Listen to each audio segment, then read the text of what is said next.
Hello dear students. आप लोगों को पता है कि पूरी मैकेनिक्स मेनली न्यूटन के 3 लॉज पर डिपेंडेंट है। Newton first law, second law, third law. And अपनी 25 इयर्स के एक्सपीरियंस में, टीचिंग एक्सपीरियंस में ये देखा है कि Newton first law most misunderstood law है।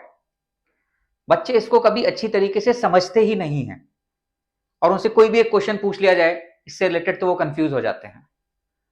एक्चुअली फर्स्ट लॉ की बात करें, सेकंड लॉ की बात करें या थर्ड लॉ की बात करें, घुमा फिरा के बच्चे सेकंड लॉ ही बता रहे होते हैं हमेशा क्लास में। मैंने ऐसा फील किया है। तो आज मैं इस वीडियो के माध्यम से आप लोगों को फर्स्ट लॉ और सेकंड लॉ क्लियर करना चाहूंगा और मेरा पूरा विश्वास है कि by the end of this video आपकी जो फीलिंग होगी फर्स्ट लॉ और सेकंड लॉ के बारे में वो एंटायरली चेंज हो चुकी होगी। जनरली हम लोग फर्स्ट लॉ क्या पढ़ते हैं वो आप लोगों को पता है कि हम कहते हैं कि लॉ ऑफ इनर्शिया होता है। इनर्शिया को डिफाइन करता है, if net external force acting on an object is zero then velocity remains constant.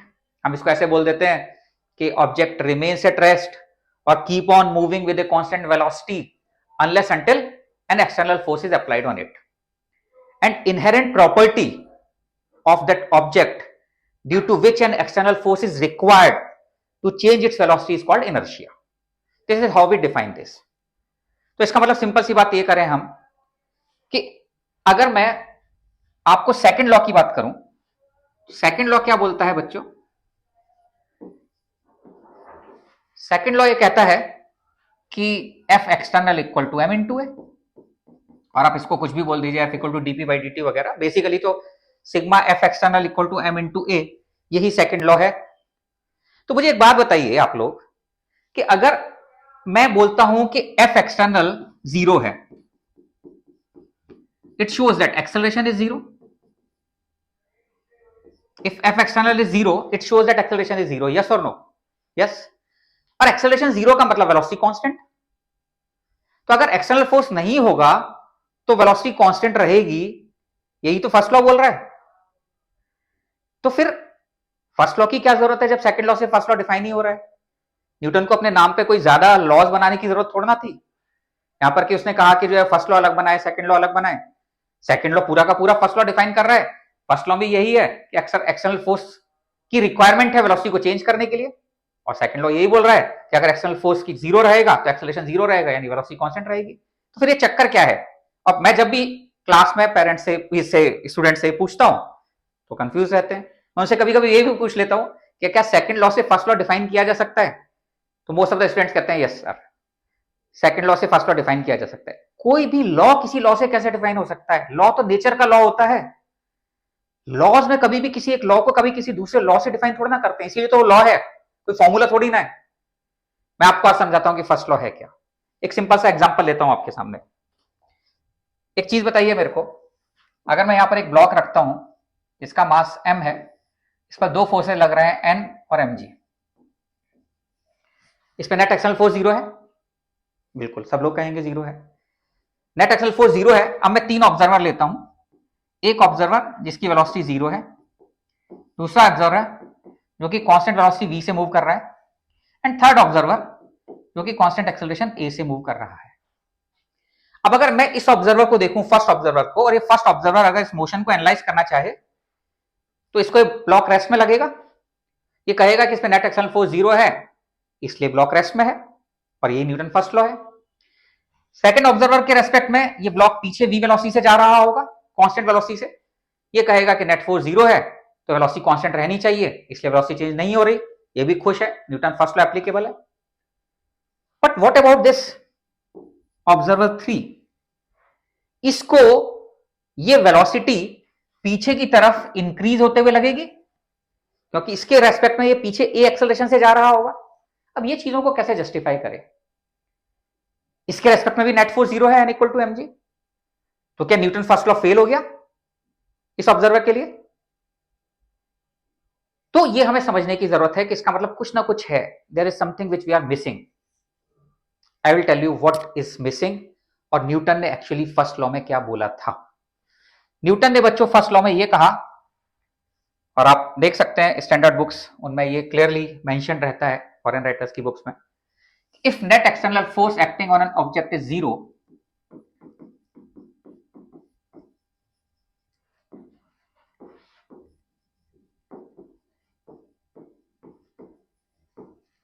is 0, then we can always find a frame. Then we can find a frame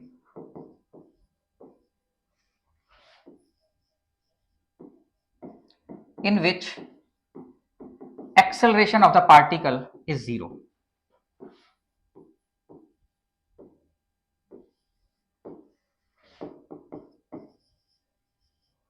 This frame is called inertial frame.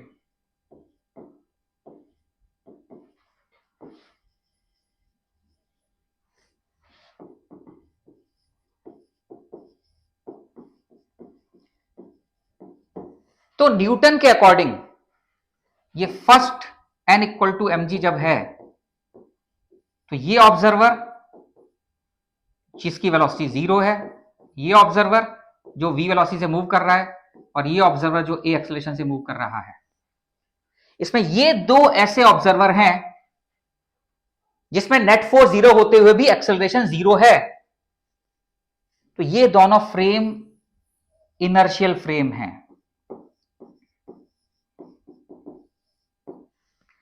Newton ने first law में वो जगह define की जहां से second law applicable होने वाला है। उसने फर्स्ट लॉ में ये बताया कि मैं आपको क्लियरली बता दे रहा हूं कि सेकंड लॉ लगाने से पहले देख लेना कि फर्स्ट लॉ के अकॉर्डिंग तुम सही जगह बैठे हो या नहीं बैठे। अगर तुम गलत जगह बैठे हो और तुम्हारा आंसर नहीं आता है, मुझे गालियां मत देना, मैं तो सही बता के जा रहा हूं, तुम समझो या ना समझो। तो फर्स्ट लॉ में उसने इनर्शिया को डिफाइन किया एंड इनर्शियल फ्रेम को डिफाइन किया। दो चीजें डिफाइन करता है। और स्ट्रिक्टली स्पीकिंग बच्चों, पूरे यूनिवर्स में कोई भी रेफरेंस फ्रेम इनर्शियल नहीं है। अगर आप अर्थ को भी ले लीजिए तो अर्थ अपनी एक्सिस पर भी रोटेट करती है और सन के अराउंड भी रोटेट कर रही होती है। बट अर्थ के अपनी एक्सिस पर रोटेट करने में टाइम पीरियड 24 आवर्स के अकॉर्डिंग अगर आप उसका एक्सेलरेशन निकालेंगे आर ओमेगा स्क्वायर से सरफेस पर, या सन के अराउंड रिवॉल्व कर रहा है तो टाइम पीरियड 365 डेज होता है। उसके अकॉर्डिंग अगर आप एक्सेलरेशन निकालेंगे अर्थ का, तो ये acceleration due to gravity 10 meter पर सेकंड स्क्वायर के कंपैरिजन में बहुत स्मॉल आता है। इसका मतलब यह हुआ कि अगर आप उस एक्सेलरेशन को इसके साथ वेक्टर सम भी कर देंगे तो ऑलमोस्ट एक्सेलरेशन 10 मीटर पर सेकंड स्क्वायर ही रहेगा। So for all calculation point of view, we assume that Earth is an inertial frame. We assume that Earth is an inertial frame for all calculation purpose. And if any frame is moving with a constant velocity with respect to Earth, then that frame also becomes inertial according to Newton's first law. तो सबसे पहले Newton ने बताया कि इस जगह बैठकर second law नहीं लगाना है। तो सेकंड लॉ हम जब बताते हैं तो सेकंड लॉ में हम लिखते हैं sigma F external equal to M into A, but उसकी सबसे पहली लाइन क्या होनी चाहिए? When observed from an inertial frame.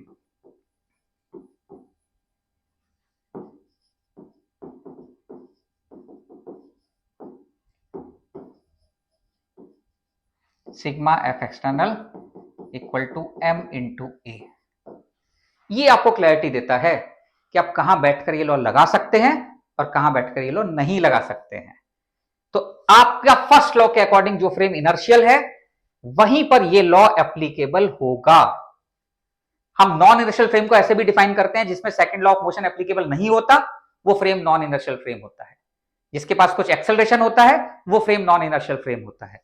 अब आपको पता है कि अगर आपकी जिद ये है, अगर आपकी जिद ये है कि मेरे को तो यहीं से करेक्ट रिजल्ट चाहिए, मेरे को तो यहीं से एक्सप्लेनेशन चाहिए, नॉन इनर्शियल फ्रेम में बैठकर ही मैं Newton second law of motion लगाना चाहता हूं, तो ऐसे जिद्दी लोगों के लिए ये बोल दिया गया कि भाई ऐसा है कि अगर आपको बड़ा शौक है यहां से ही सेकंड लॉ ऑफ मोशन लगाकर सही रिजल्ट लाने का, तो एक काम करना, जो फोर्सेस लग रही हैं उनको तो लगे रहने देना, इसके अलावा एक एडिशनल फोर्स और लगा देना, स्यूडो फोर्स।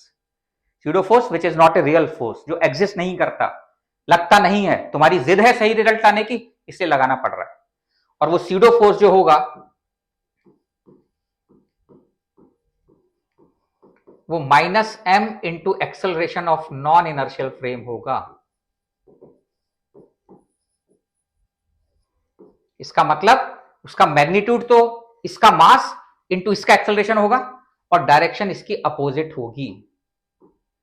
तो जब ये एनालाइज करने की कोशिश करेगा तो ये एन और एम जी के अलावा एक फोर्स और लगाएगा और अब ये बोलेगा कि ये एक्सेलरेट हो रहा है because of pseudo force M into A. तो एक तो बच्चे ये कभी भी मिस्टेक कर देते हैं कि स्यूडो फोर्स वर्ड कहीं भी यूज कर लेते हैं। स्यूडो फोर्स वर्ड अगर इनर्शियल फ्रेम में यूज कर रहे हो तो स्टेटमेंट गलत है। नॉन इनर्शियल फ्रेम में सेकंड लॉ ऑफ मोशन को एप्लीकेबल बनाने के लिए स्यूडो फोर्स अप्लाई करना पड़ता है, क्योंकि आपकी जिद है कि आपको सेकंड लॉ ऑफ मोशन से करेक्ट रिजल्ट लाना है।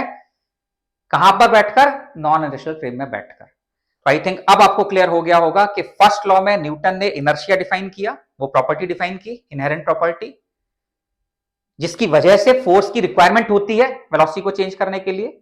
और सेकंड लॉ और फर्स्ट लॉ में उसने वो जगह डिफाइन की जहां से कि सेकंड लॉ एप्लीकेबल होने वाला है, और फिर जाकर सेकंड लॉ उसने डिफाइन किया। तो आई थिंक थोड़ी बहुत क्लैरिटी इससे आपको आई होगी फर्स्ट लॉ सेकंड लॉ में। अब आपसे अगर कभी भी कोई पूछेगा कि क्या सेकंड लॉ से फर्स्ट लॉ डिफाइन किया जा सकता है, नहीं डिफाइन किया जा सकता, कोई बोलेगा कि F equal to M A में क्या है क्या नहीं, तो आपको जी सर का लेक्चर याद आ जाएगा। उन्होंने बताया था फर्स्ट लॉ कैसे डिफाइन करना है, सेकंड लॉ कैसे डिफाइन करना है। आपकी क्लैरिटी इन लॉज को लेकर और मेरे ख्याल से न्यूटन के लिए रेस्पेक्ट भी थोड़ी बढ़ गई होगी, किस तरीके से हम समझते ही नहीं है कि उसने क्या बोलने की कोशिश की थी और हम चीजों को अपने हिसाब से मैनिपुलेट कर लेते हैं। नेक्स्ट लेक्चर में मैं आपको न्यूटन थर्ड लॉ के बारे में बताऊंगा। मैंने देखा है कि जो इवन रिपीटर बच्चे होते हैं, जो कि 2 साल तैयारी करने के बाद, मेंस क्वालिफाई करने के बाद एडवांस में फेल हो गए आते हैं ना, उसमें भी मैं न्यूटन थर्ड लॉ पूछता हूं तो 90% बच्चे गलत बताते हैं। अब देखिए, fundamental laws first law, second law, third law ही बच्चों को क्लियर नहीं होते हैं, आगे की कहां बात करें। तो देखते हैं नेक्स्ट वीडियो में मिलते हैं, न्यूटन थर्ड लॉ डिस्कस करेंगे। Okay, thank you.